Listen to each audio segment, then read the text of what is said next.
Hey there, everyone. Welcome back to the Life with Old Dogs podcast. It has been another minute since I've been on here recording, and you know what? I'm tired of apologizing for it, actually. Life just keeps happening. As many of you know, I went through a divorce last year. I bought a farm with my daughter and son-in-law. There was no home on it. I lived in a fifth wheel RV from, let's see, the end of last September 2025, and I finally moved into my house, which was a barn. Um, my birthday, July 14th, 2026. And it's not complete yet. There's still odds and ends that need to be done. My backsplash needs to be grouted. My countertops need trim around the edge. I'm still waiting for the correct pantry that I ordered with my kitchen set.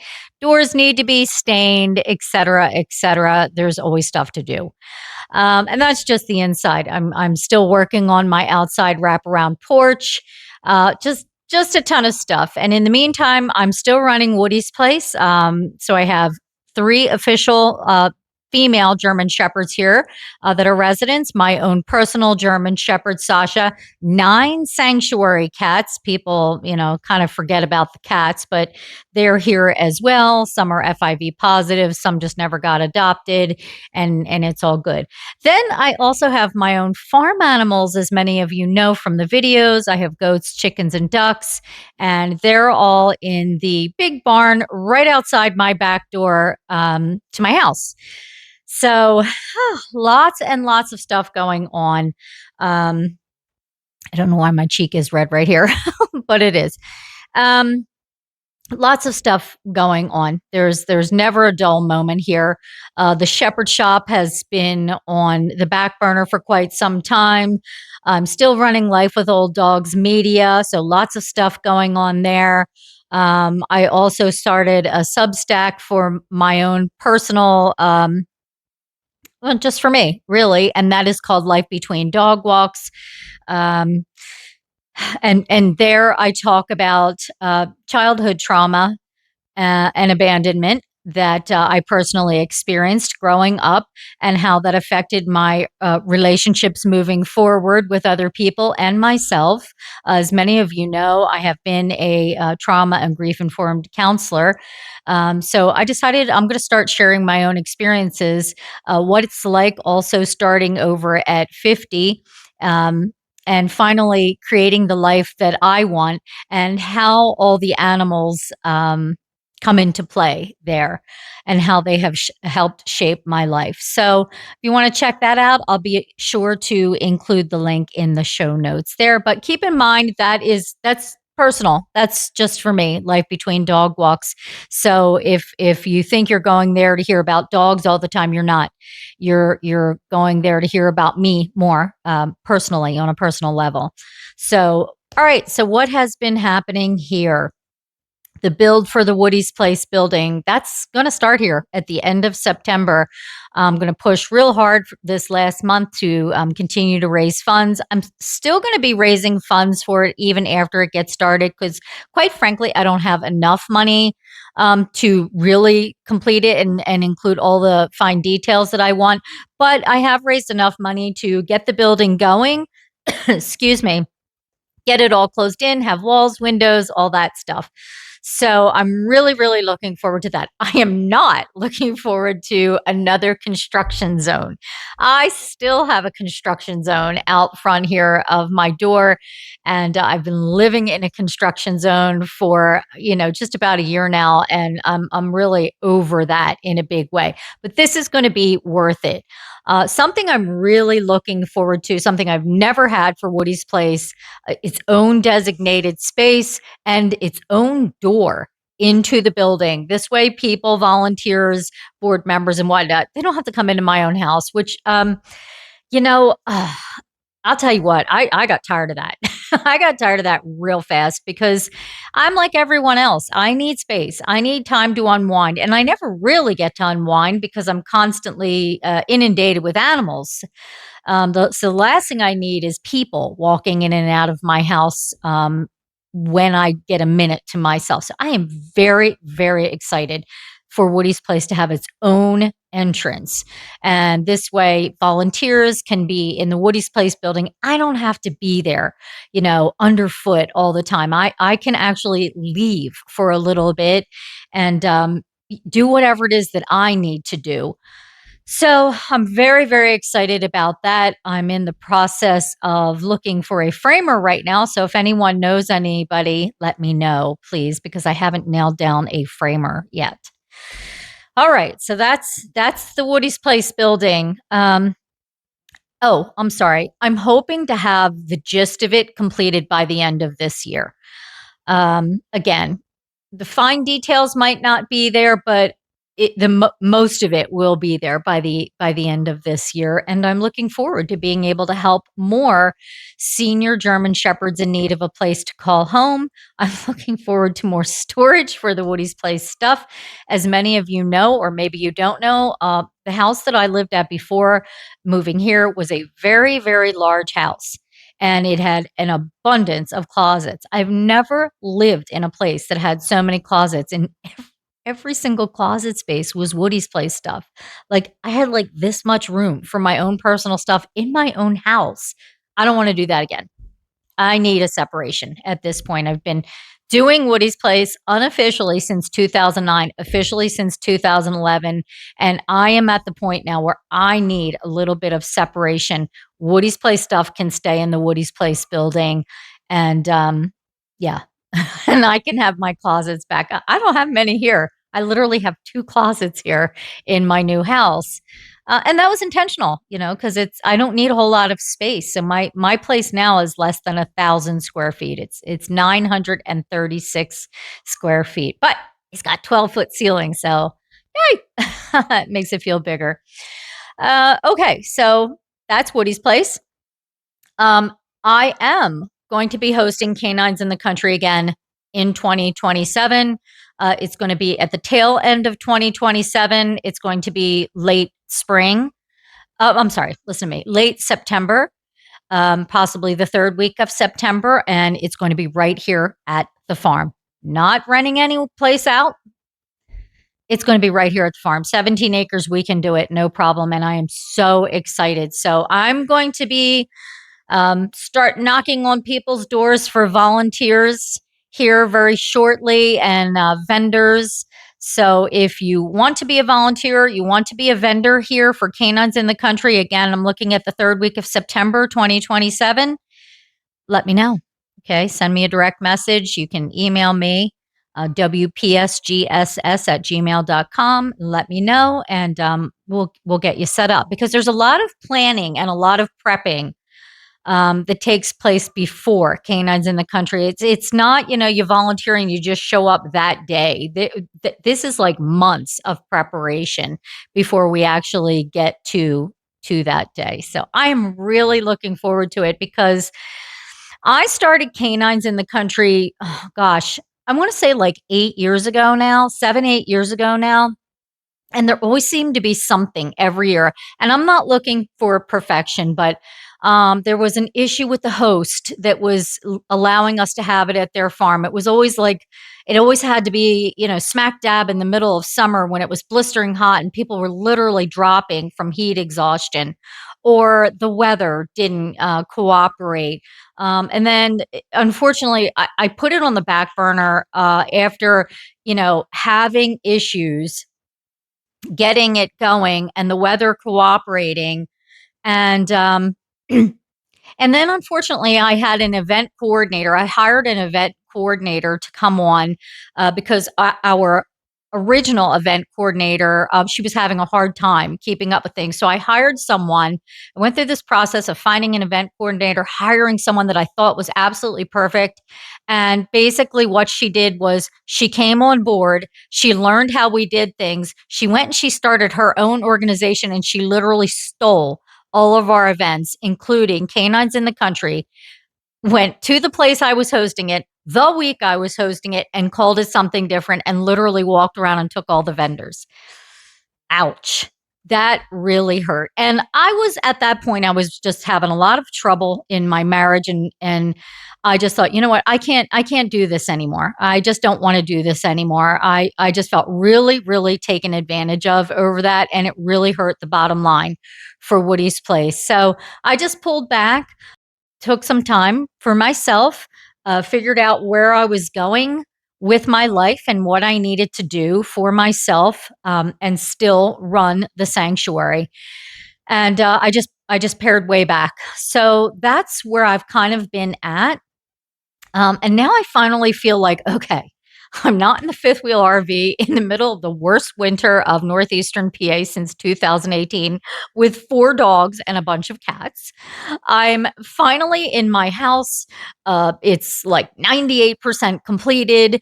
I feel like I have a sense of normalcy again, and I feel like I can finally start welcoming volunteers back and bringing in new volunteers to help elevate Woody's Place to the next level. So that's the plan. Okay, so let's talk a little bit about the dogs that are here. Have Who do I have? Let's mix Miss Maggie right back there. My Sasha's over here, and Honey and Sashi are over here on their beds sleeping. Honey has been with us for a little over 2 years now. She came here when she was about 10 years old. She was a stray in a suburb of Scranton. Somebody had been seeing her on their Ring camera and finally was able to catch her and then brought her to Woody's Place. I'm not really sure I believe that story, but it is what it is. She's been here for 2.5 years now. She's great. She definitely she can be an escape artist. She will go and hide places, and I don't know where she is, and I have to keep a close eye on her. She is also fearful.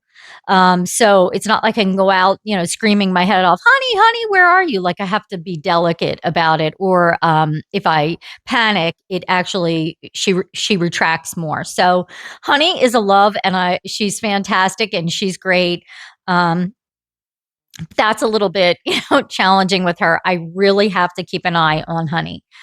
Sashi has been with us. It'll be 2 years this December. She's about 12 now, as is Honey. Sashi's person passed away. So she came here December 2023. Her person passed away, I believe, in July that year, and her person loved her very, very much. Sashi sustained a back injury before she came here. They had extensive testing done on her to see if it could be rectified. It cannot. There was a 5% correction rate, and they opted not to have the surgery, which was thousands of dollars. So that rendered Sashi incontinent. She is urinary and fecal incontinent. As many of you know, she wears diapers, so I'm constantly washing her reusable diapers and pads.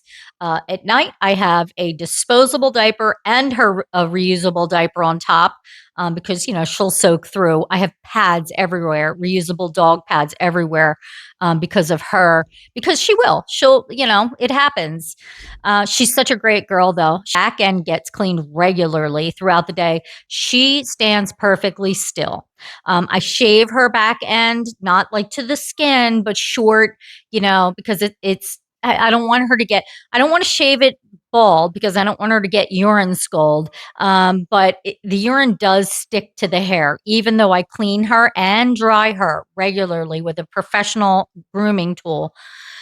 She smells. She definitely smells regularly. So she's, as long as I keep her shaved, not to the skin, again, it cuts down on that urine smell. She is just such a doll. She really is. She's a little bit of a challenge with the cats. So her previous owner passed away. Her sister took her, but her sister couldn't care for Sashi for everything that she needed.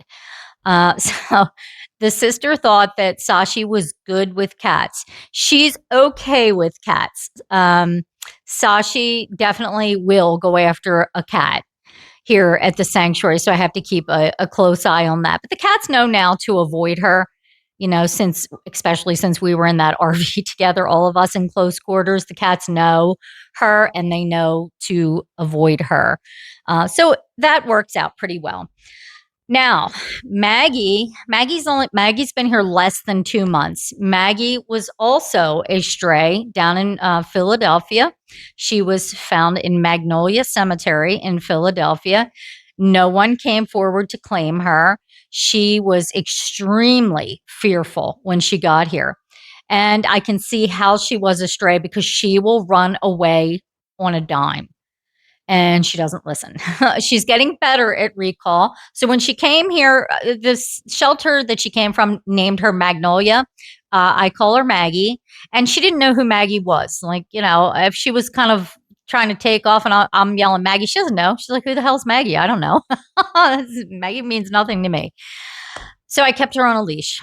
And of course, I got comments on social media. Gotta love social media. Why is she on a leash? Everybody else is off a leash. Why does she have to stay on a leash? Yada, yada, yada. Do this, do that. Try this, try that. You don't have to do this. You don't have to. It's like, oh my gosh. Okay. I'm not new to this. I don't mean to sound like a know it all. I'm not a know it all. I have been doing dog rescue for 26 years and I've had dogs my whole life. I think I know a thing or two about dogs at this point, particularly German Shepherd. She was on a leash because she didn't know her name and had no recall. And she's a runner. And we're not fenced in here. I mean, I have fenced in dog yards, but when we're out walking the farm, it's 17 acres. It's not fenced in. I err on the side of caution. So I have worked with Maggie. We have been out numerous times throughout the day walking, and she is finally off leash. If you see the videos on social media, you will see she is finally off leash. She pretty much stays right next to me. Sometimes she wanders off, and if she does, I can see her. It's not like she's running away. I can see her, but then I will put her back on the leash again and she has to walk. So we are building trust through routine and familiarity. And hopefully at some point I'll be able to be outside going, in my garden, working in my garden, and she can just lay right there beside me. We are not there just yet. I think by next summer we will be, but we are not there just yet. So, erring on the side of caution. The other thing about Maggie is I didn't know if she was spayed or not. She's about 8 years old. I didn't know. There was no, we couldn't see an incision. There's no tattoo, nothing like that. But she did go into heat. It's about 10 days now. She's been in heat. And she's been a little bit of a challenge with the other dogs. She's been I guess, emotional, irritable, and she's gotten into two tiffs with Honey and Sashi. Nothing major, absolutely nothing major. As soon as I correct her, she responds. So she's very, very good about that. But she's touchy. She's touchy right now, and she's irritable. Ironically, I had an appointment last Wednesday to get her checked out to see if she was spayed, and then she went into heat. So I don't have to do that now. I know she's not spayed, and now she is going to get spayed in October.